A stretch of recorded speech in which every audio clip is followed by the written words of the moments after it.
So we got this question that we need to solve, and you can see clearly that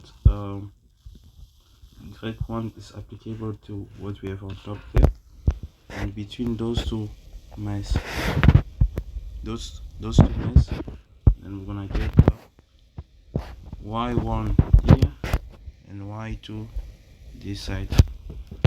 So we're gonna go with the same principle. We're going to solve it according to the mass.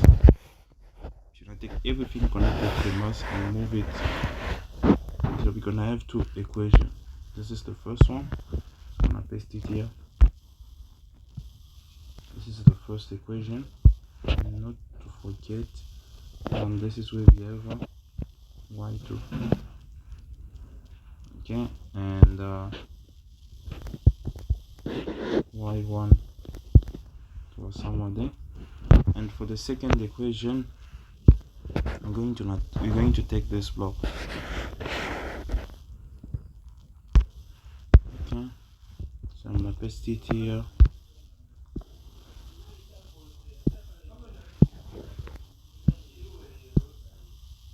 So this is what you're gonna get for, and remember this is where we have y1. So these are how I've break it down. So you take everything connected to the mass, you move it there aside, and you break it down so then you can solve and get all the equation.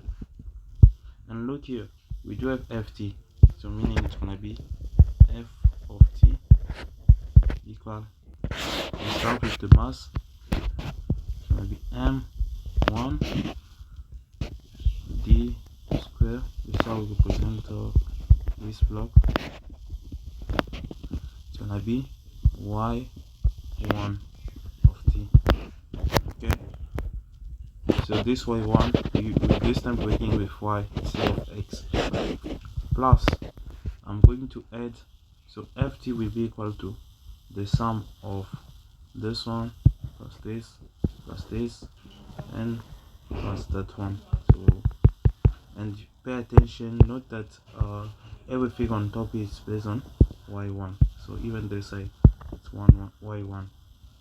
Okay, so y1 it's everything that you see at the top. Okay, then we're going to get this equation as it is, and it's it's gonna be k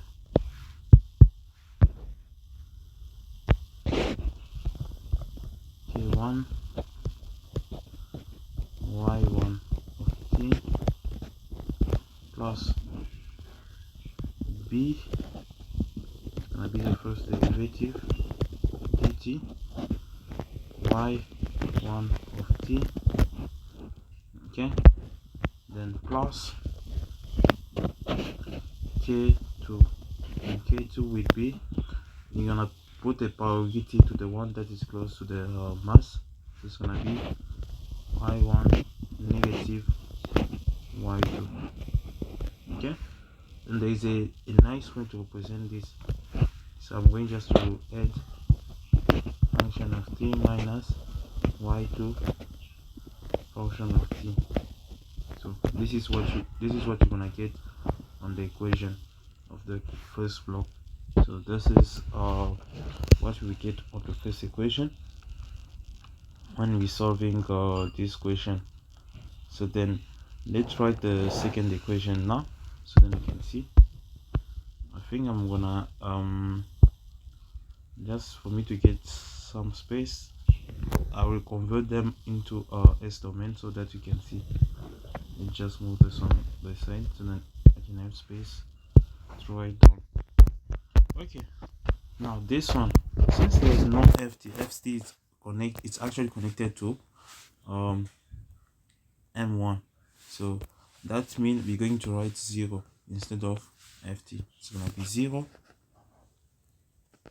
0 equal m2 d square dt square. Okay, and this one's going to be m2 of t plus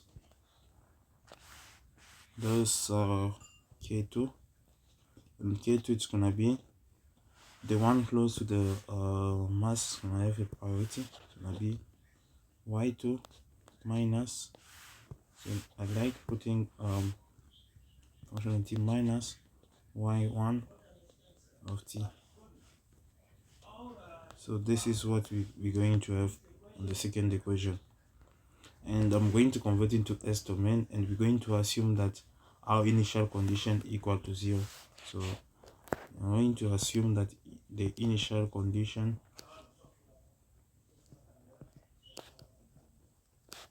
it's equal to 0. Okay, so we're going to take the Laplace transform. So we're going to apply Laplace